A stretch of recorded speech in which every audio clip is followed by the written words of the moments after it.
Acha bache, starting with the name of Allah Almighty. Today we are going to discuss the numericals of chapter number 7. Fine.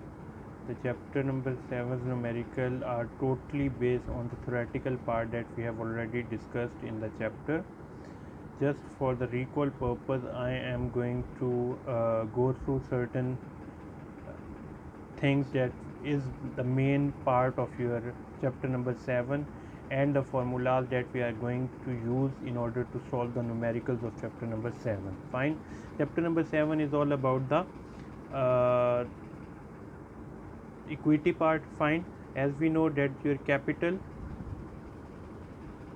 structure is the combination of your debt and equity. Fine. Chapter number 6 was all about the debt. Fine. And chapter number 7 is all about the equity.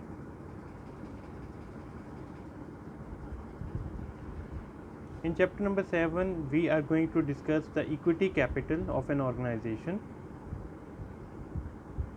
Mostly we divide the equity capital into two parts. The number one is your common stock and the second one is your preferred stock.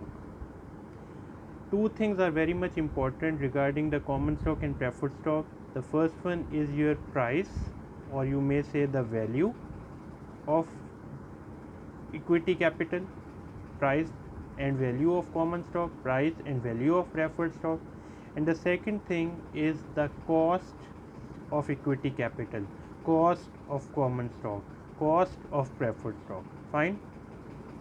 Chapter number 7 is all about the price of common stock.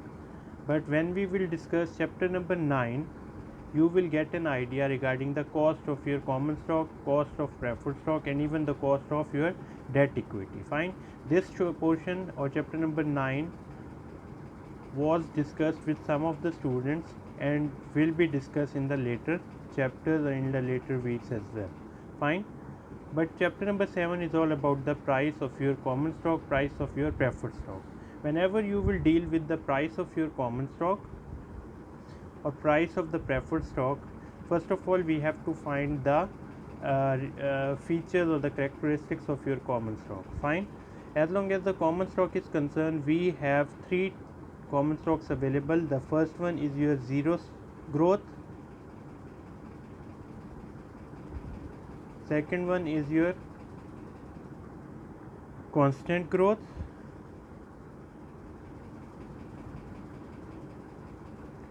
and the third one is your variable growth. As long as the variable growth is concerned, we may say that the variable growth is the somehow the combination of your zero growth plus constant growth.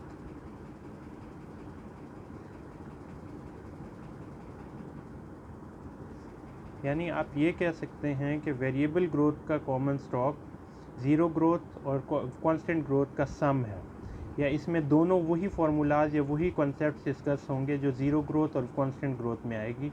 Change आएगा, यानी zero growth का मतलब एक साल में कोई change नहीं आने वाला, दूसरे साल में कोई चेंज नहीं आने वाला, तीसरे साल में कोई चेंज नहीं आने वाला, या एक ही जैसा परसेंटेज आप फॉलो करेंगे. लेकिन जब आप कांस्टेंट ग्रोथ की बात करेंगे फिर एक ऐसा पीरियड भी आएगा जब आपकी ग्रोथ परसेंटेज, जो ग्रोथ का परसेंटेज आप यूज़ कर रहे हैं वो सेम हो जाएगा, आगे आने वाले हर साल में वही आ जाएगा, यानी कांस्टेंट हो गया. ठीक है. As long as the zero growth common stock is concern, इसमें हम सिंपल बात यह है कि ग्रोथ नहीं होगी. इसका growth doesn't means that dividend नहीं मिलेगा. डिविडेंड मिलेगा लेकिन डिविडेंड में कोई इंक्रीज़ नहीं होगा या कोई एडिशन नहीं होगा. इसी को हम ग्रोथ कहते हैं. ठीक हो गया. जब ज़ीरो ग्रोथ की बात कर रहे हैं इसका मतलब है कि डिविडेंड तो मिलेगा लेकिन डिविडेंड में कोई ग्रोथ नज़र नहीं आएगी. जो डिविडेंड आपको आज मिल रहा है अगले साल भी वही मिलेगा, तीसरे साल, चौथे साल, पाँचवें साल में यही ग्रोथ मिलेगा. तो हम सिंपल वर्ड में एक और बात भी कह सकते हैं कि सर प्रेफर्ड स्टॉक में भी तो फिर यही कॉन्सेप्ट है कि प्रेफर्ड स्टॉक में आपने जो वादा कर लिया कि सर हम आपको जो डिविडेंड देंगे वो कंपनी को मुनाफा हो या कंपनी को नुकसान हो, आप एक ख़ास डिविडेंड लेने के हकदार हैं. तो क्या हम कह सकते हैं कि प्रेफर्ड स्टॉक जो है ज़ीरो ग्रोथ कॉमन स्टॉक के बराबर है? तो हम बिल्कुल ये बात कह सकते हैं कि जो फार्मूला, जो मेथड हम ज़ीरो ग्रोथ कॉमन स्टॉक के लिए यूज़ करते हैं same to same preferred stock के लिए वही फार्मूला और वही मेथड यूज़ करते हैं। ठीक हो गया। यानी जब हम प्रेफर्ड स्टॉक की बात करेंगे तो जो फार्मूला हमने ज़ीरो ग्रोथ का इस्तेमाल किया एज इट इज़ वही फार्मूला इस्तेमाल हो जाएगा। ठीक है। अब फार्मूलाज कैसे हुए थे, फार्मूले के ऊपर भी दोबारा ज़रा छोटी सी डिस्कशन कर लेते हैं। Later on we will start the numerical discussion. अब पहली बात जो है न्यूमेरिकल में फार्मूलाज में, तो मैंने आपको हमेशा यही बात कहता हूँ कि फार्मूला कभी भी आसमान से उतर के नहीं आए, उसके पीछे कोई ना कोई लॉजिक है। और हमने चैप्टर 5 जो टाइम वैल्यू ऑफ मनी पढ़ी थी उसमें मेजर आपको फार्मूलाज की समझ आ जाती है। और उसके बाद हम हर जो आपका कैपिटल होता है, जिस चाहे वो इक्विटी हो या डेट कैपिटल हो, हमें वही टाइम वैल्यू ऑफ मनी के कॉन्सेप्ट को लेके चल रहे होते हैं। हमारा फार्मूला जो हमने बार बार पढ़ा हुआ है कि present value is equal to future value into 1 + i raise to the power n minus n। ठीक हो गया। हम इसी फार्मूले को लेके चलते हैं कि present value is equal to future value into 1 + i raise to the power n। ठीक हो गया। इसके बाद हम कहते हैं प्रेजेंट वैल्यू का मतलब क्या है, what is the value of your common stock, what is the value of your preferred stock today. तो मैं यहाँ पे प्राइस लिखता हूँ और नीचे c छोटा सा लिख देता हूँ, price of common stock is equal to future value का मतलब क्या है, फ्यूचर में आपको क्या मिलेगा, फ्यूचर में हर साल आपको डिविडेंड मिलेगा। और जो डिविडेंड मिलेगा वो अगले साल का डिविडेंड आपने दिमाग में रखना है। D1 का D यहाँ पे छोटा सा ऊपर एक बात समझा, D not means the dividend you receive last year and D1 is basically the dividend next year, यानी जो अगले साल आपको डिविडेंड मिलेगा। तो हम वो D1 यहाँ पे लिखेंगे, डिविडेंड 1 डिवाइड बाय, अब यहाँ पे आता है 1 + i raise to the power n। 1 का मतलब क्या है, जब हमने चैप्टर 5 पढ़ा था हमने वहाँ पे 1 को कहा था प्रिंसिपल अमाउंट। तो मैंने आपको बार बार कहा है कि जब आप शेयर्स परचेस करेंगे आपको कभी आपका प्रिंसिपल वापस कंपनी से नहीं मिलेगा।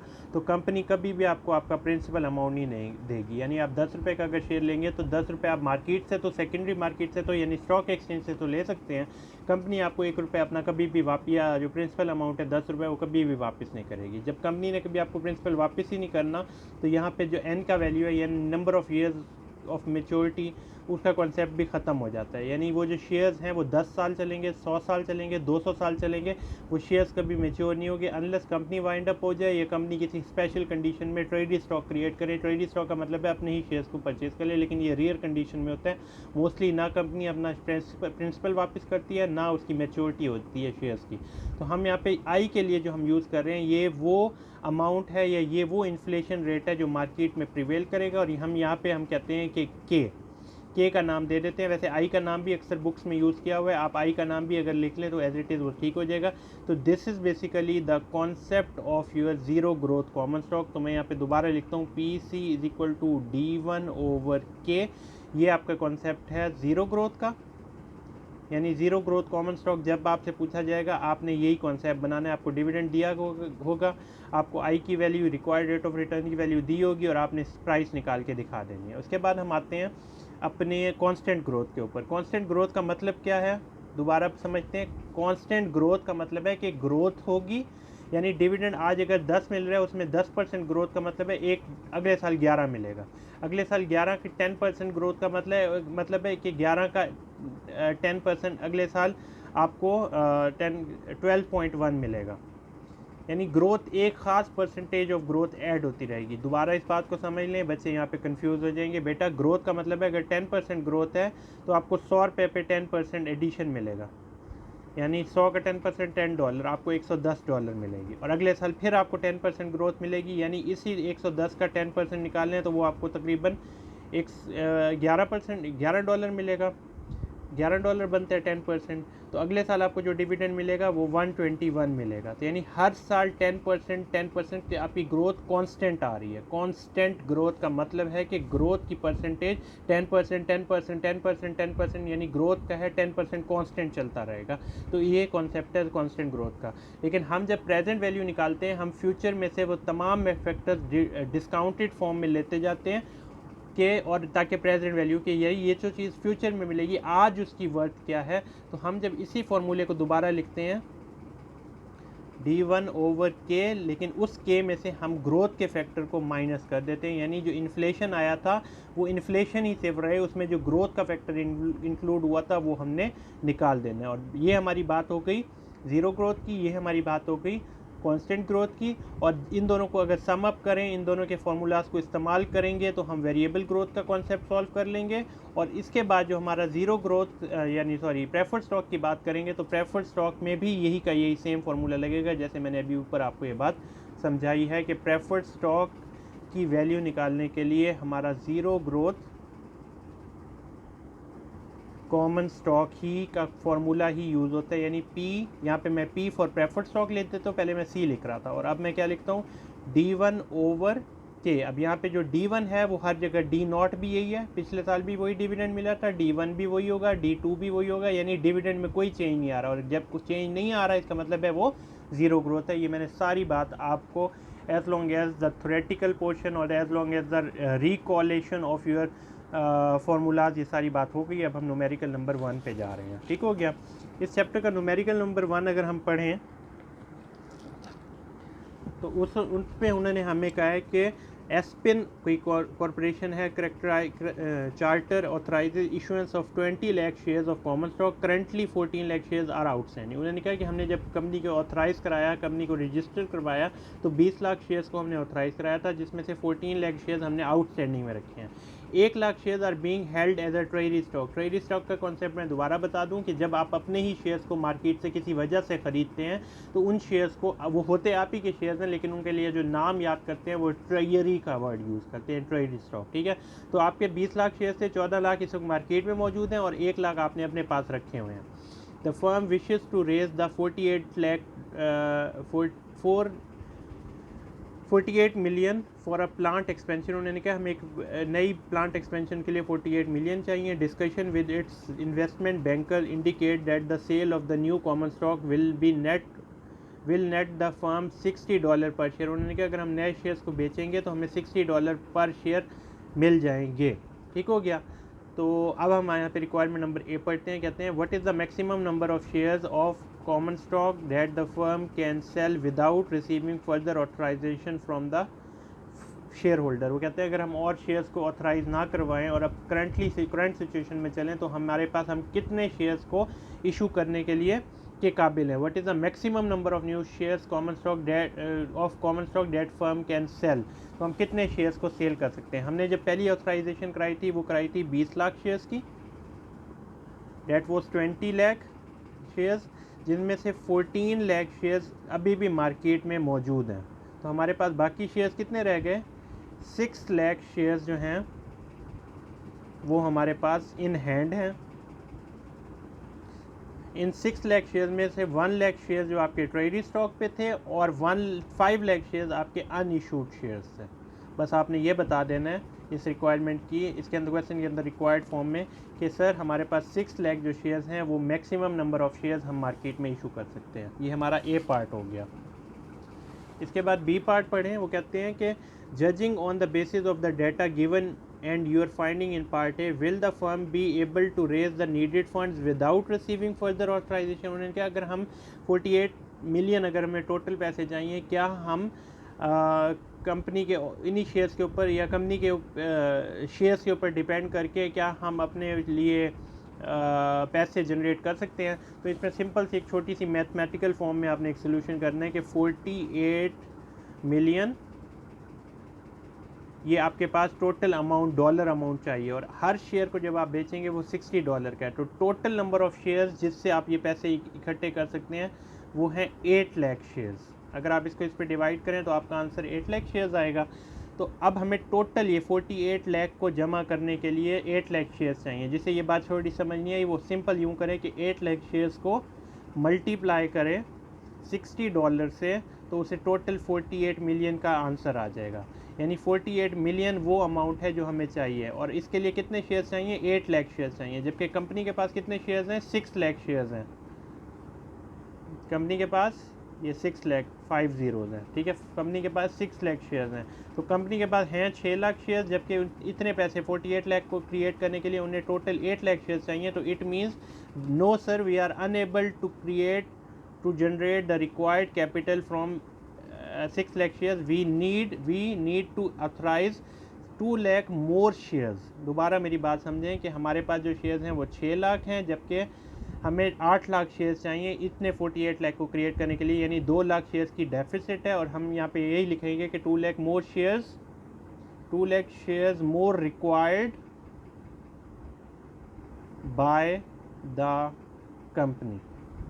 ये आपका रिक्वायरमेंट नंबर बी भी सॉल्व हो गया। इसके बाद आ जाए रिक्वायरमेंट नंबर सी में, what must the firm do to obtain authorization to issue more than the number of shares found in part A. तो कहते हैं अगर आपको और शेयर्स अब चाहिए उसके लिए आप क्या करें, तो हम सिंपल सी बात करते हैं कि कंपनी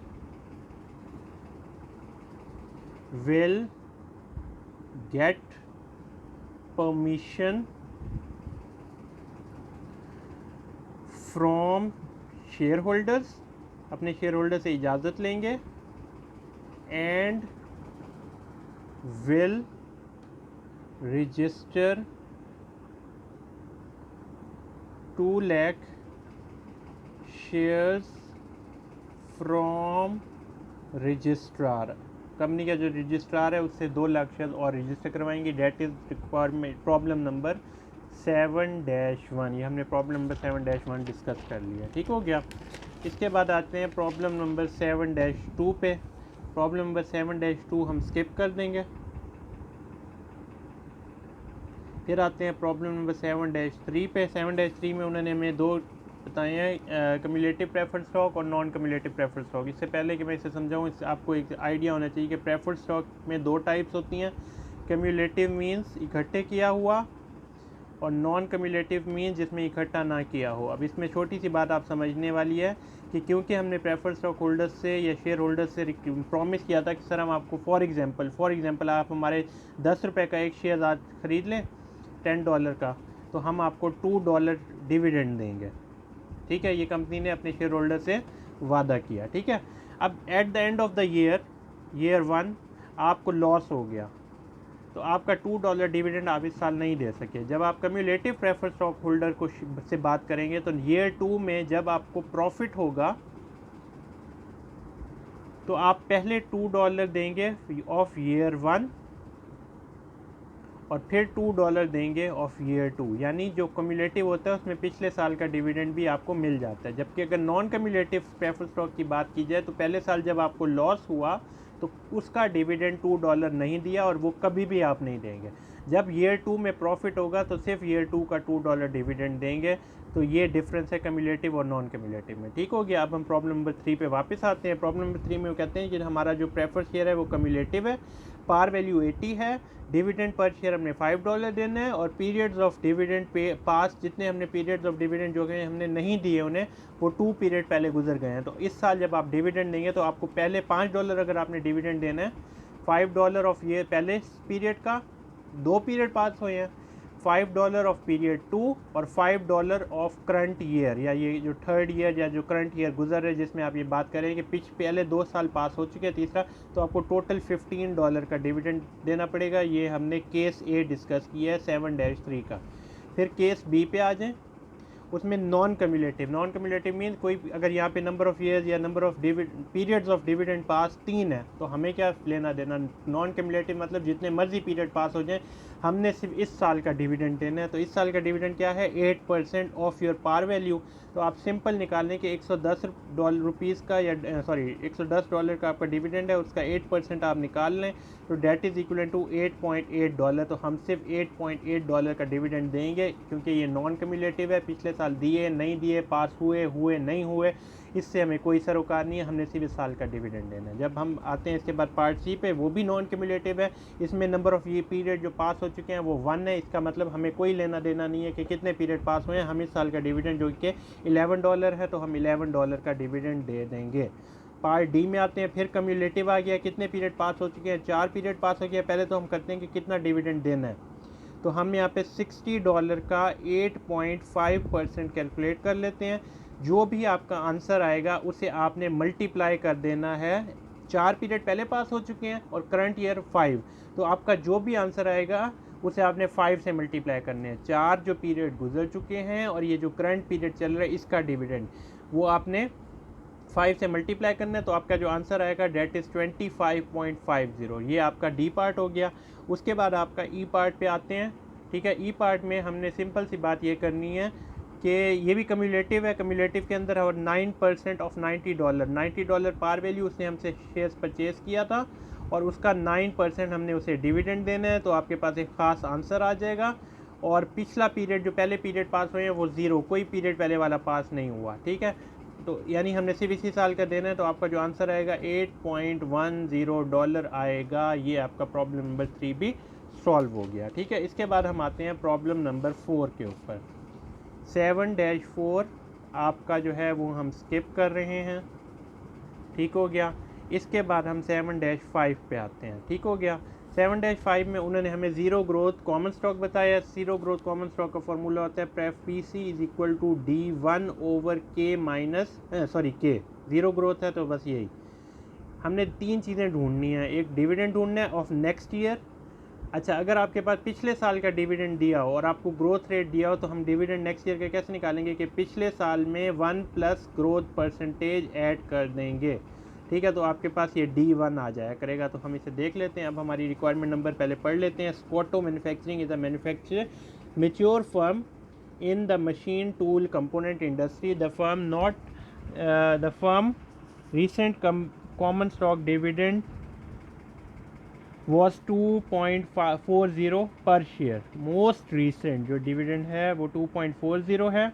अच्छा, यहाँ पे मैंने जो आपको बात की है ये गलत है, क्योंकि हम ज़ीरो ग्रोथ की बात कर रहे हैं। तो जो पहले साल की है वही निकालने का तरीका यही है कि D1 is equal to D0 into 1 plus G। अब यहाँ पे ग्रोथ हमारी क्या है 0%, तो आप इसका आंसर निकालेंगे तो D1 और D0 सेम आ जाएगा, ठीक है। तो इस साल डिविडेंड हो या पिछले साल का डिविडेंड हो, दोनों सेम होगा, क्योंकि अगर उनमें फ़र्क आएगा इसका मतलब है कोई ना कोई ग्रोथ हुई है, जबकि हम कॉन्सेप्ट ही ज़ीरो ग्रोथ का पढ़ रहे हैं, ठीक हो गया। अब उन्होंने कहा कि हमने जो डिविडेंड 2.40 डिविडेंड दिया था, because in maturity as well as its stable sales and earning the firm management feels that the dividend will remain at its current level for the foreseeable future. उन्होंने कहा फ्यूचर में भी यही dividend मिलेगा। इसका मतलब है ये ज़ीरो ग्रोथ की बात करें, आपके डिविडेंड में कोई चेंज नहीं आने वाला। उसके बाद if required rate of return, ये हमें K की वैल्यू दे दी है या I की वैल्यू दे दी है 12%। What will be the value of your common stock. तो वैल्यू निकालने के लिए डिविडेंड हमें 2.40 दिया हुआ है और रिक्वायरमेंट जो हमें है 12% की, इसको इस पर डिवाइड कर लें तो आपका जो आंसर आएगा डेट विल बी $20। ये हमने पार्ट ए को सॉल्व कर लिया। पार्ट बी में आते हैं, ठीक है। पार्ट बी में देखते हैं, वो कहते हैं if the firms risk as perceive by the market precaution suddenly increases causing the required, अगर वो कहते हैं रिक्वायर्ड रेट ऑफ रिटर्न 20% चलेगा, what will happen to your common stock.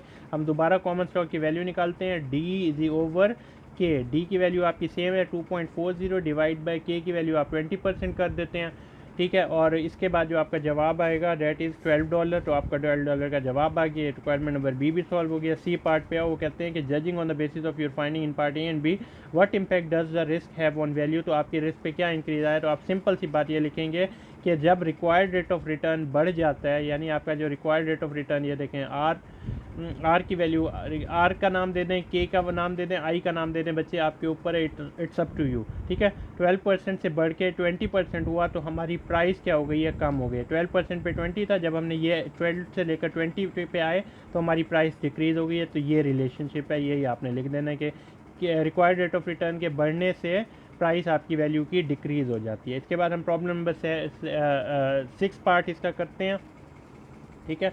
Common stock zero growth, यहाँ पे कॉमन स्टॉक ज़ीरो ग्रोथ की बात की है। Kelsey drums in corporation is a well established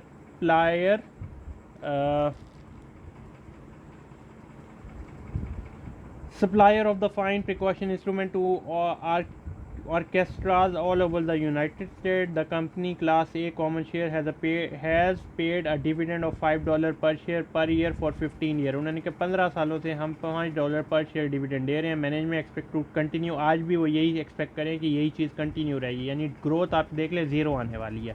to पे at the amount for the forcible future में हमने कोई डिविडेंड और नहीं बढ़ाना, बस $5 यानी ज़ीरो ग्रोथ का कॉन्सेप्ट आ रहा है।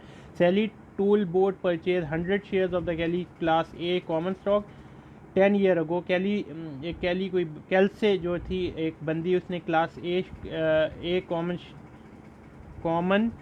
10 ईयर दोबारा पढ़ते हैं। Sally Telboard is the person और the investor purchase 100 share of Kelsey corporation के, उसने 100 शेयर्स को परचेज़ किया class A common 10 years ago, 10 साल पहले, when the required rate of return 16% था, जब required rate of return 16% था, she wants to sell her shares today, आज वो अपने शेयर्स को बेचना चाह रही है, the current required rate of return, लेकिन आज रिक्वायर्ड रेट ऑफ रिटर्न 12% है। हाउ मच कैपिटल गेन और loss she will have to face, कितना कैपिटल गेन या लॉस उसे फेस करना पड़ेगा, आपने आंसर देना है। तो हम सिंपल सी बात करते हैं कि हम दो आंसर्स निकाल लेते हैं कि पहले जो उसका था रिक्वायर्ड रेट ऑफ रिटर्न वो 16 था, आज इसका रिक्वायर्ड रेट ऑफ रिटर्न 12 है। तो डिविडेंड हमारा price of common stock, dividend divide by के, और फिर price of common stock dividend divided by के। डिविडेंड हमारा कितना आ रहा है 16%, ये आपका 16% आ गया, नहीं हाँ, डिविडेंड कितना आ रहा है $5, ये आपका $5 आ गया, डिवाइडेड बाय 16%, ये आपका था कितने साल पहले, 10 साल पहले ये रिक्वायर्ड रेट ऑफ रिटर्न था। तब आपके शेयर की वैल्यू, जो आप इसको इस पर डिवाइड करें, तब आपके शेयर की वैल्यू $31.25 आएगी। और आज आपके शेयर की प्राइस कितनी होगी, $5 आपके शेयर की प्राइस है। के कितना है 12%, यहाँ पे 12% लिख देते हैं। तो आज उसकी शेयर की वैल्यू जो है वो है 41.67। तो हमसे रिक्वायरमेंट में क्या पूछा था कि उसे कितना गेन और लॉस होगा, तो उसे जाहिर सी बात है गेन नज़र आ रहा है, क्योंकि आज की वैल्यू 41.67 हो गई है, पहले उसकी वैल्यू 31.25 थी। तो उसे टोटल गेन जो हुआ $4.67 में से माइनस कर दें $31.25 का, तो हमें टोटल जो गेन नज़र आएगा डेट इज़ इक्वलेंट टू $10.42 का गेन उसे हुआ है। ये हमारा प्रॉब्लम नंबर 6 सॉल्व हो गया। प्रॉब्लम नंबर 7 से लेकर अगर आगे प्रॉब्लम नंबर 7 इसका अगले पार्ट में आएगा। टिल देन अल्लाह हाफिज़।